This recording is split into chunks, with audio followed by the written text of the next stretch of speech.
I'm here with famous author Geoffrey Moore. What are we going to do now?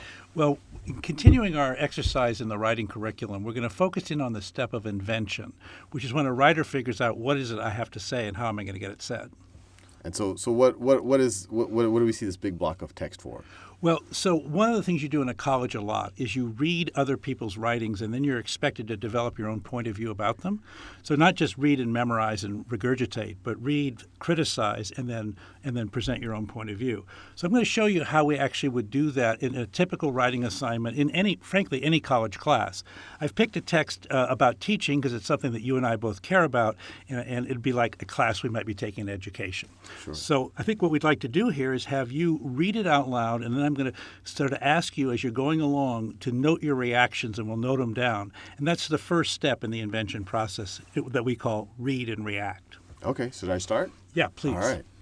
So this is, I guess the title is Excerpts from High School Teacher Gerald Conte's Resignation Letter. Where did you find this? Oh, yeah. So this was on the internet a couple of weeks ago. We're in April of 2013 here. And basically it's a wonderful high school teacher who fundamentally had just had enough. And in resigning, he sort of laid out what his feelings were, and they resonated. It got a lot of circulation on the internet. Okay, so let's read this.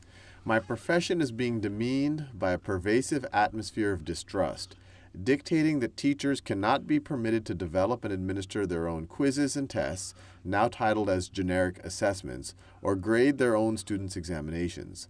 The development of plans, choice of lessons, and the materials to be employed are increasingly expected to be common to all teachers in a given subject. This approach not only strangles creativity, it smothers the development of critical thinking in our students and assumes a one-size-fits-all mentality more appropriate to the assembly line than to the classroom. We have become increasingly evaluation and not knowledge-driven. Process has become our most important product, to twist a phrase from corporate America, which seems doubly appropriate to this case. Okay, let's stop there. So as you were reading that, so what are some of the top-of-mind reactions you had?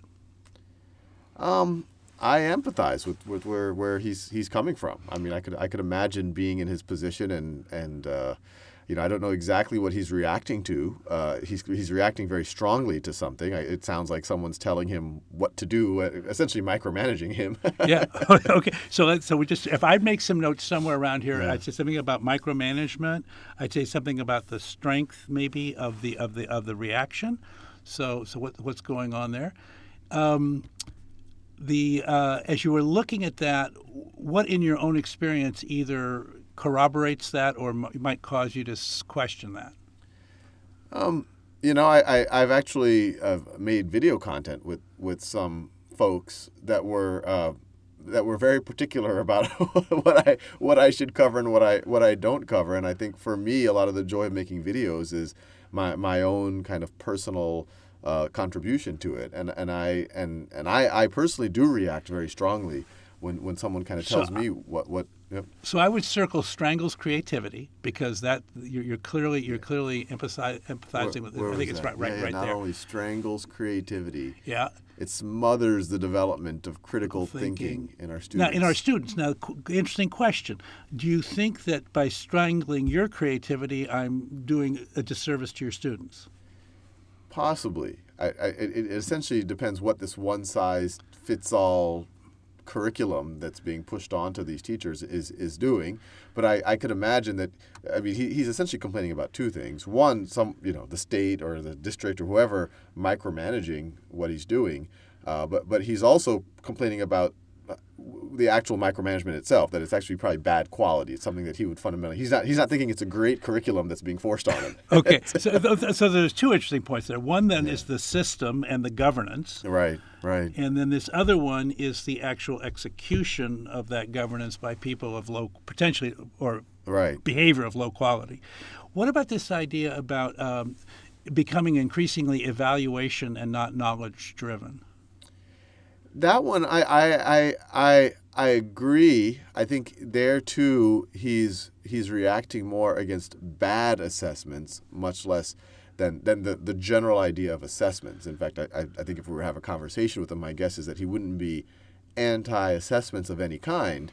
It's just he's anti-bad assessments that are trying to just capture a very superficial understanding. One size fits all. Teach to the test. I hear Right, and a teach lot. to a superficial test. But just to develop, to talk about your point of view a little bit, you actually make quite an important point of including testing in the overall the overall formation of your curriculum. So why do you do that? Why? So there is an evaluation part in there. How is it different from the evaluation he's rebelling against? I mean, even he also clearly would like to write his own tests and examinations. I mean, he complains that he's not being allowed to, good point. Early Good point. on. Yeah. So I don't think he's anti-assessment. I mean, you have to somehow figure out whether the students are kind of internalizing what's going on in the classroom. I think I'd probably agree with him that it's really what the assessment is about. I mean, I have seen a lot of these kind of standardized assessments that get put out, especially at the state level, that really are just measuring things at a very superficial level versus deep understanding. Okay, I think that's great. And we might capture that, something about superficial. Now, what we would be doing if Sal was alone, he'd be writing notes on the page around, and I'm kind of distracting him a bit with conversation, but he'd be sort of capturing his ideas, where he agrees, maybe where he has a slight departure. Let's try the next paragraph. STEM rules the day. Let me outline. STEM rules the day, and data-driven education. We should probably tell people what STEM stands for. STEM, science, technology, engineering, and mathematics, rules the day, and data-driven education seeks only conformity, standardization, testing, and a zombie-like adherence to the shallow and generic Common Core. Let me underline it. Along with a lockstep of oversimplified so-called essential learnings. Creativity, academic freedom, teacher autonomy, experimentation, and innovation are being stifled in a misguided effort to fix what is not broken in our system of public education, and particularly not at our school. Not at our school. I'm going to double underline that. So how did you react to this paragraph? Here I'm feeling a little bit more mixed. I mean, I agree with him. STEM, to a large degree, does rule the day. There's a huge focus on mathematics and science, and a lot because that's where at least the perception is a lot of kind of the future jobs are, and where there's kind of we're falling short to a large degree. And arguably, most of your first 1,000 videos were in STEM. Yes, Okay. that's where I'm known for. Okay, all right. But I don't think that's the most important thing. Obviously, we're doing other things right now. No, This right. video is a non-STEM video. Sure. Data-driven education seeks only conformity. Now, I know where he's coming from, and I understand his point of view. I don't think he's saying. I mean, if I'm trying to understand him, I don't think he's saying data-driven is bad. I think all of this when he's complaining about testing and curriculum and data-driven, he's complaining about the variation of that's being imposed on him.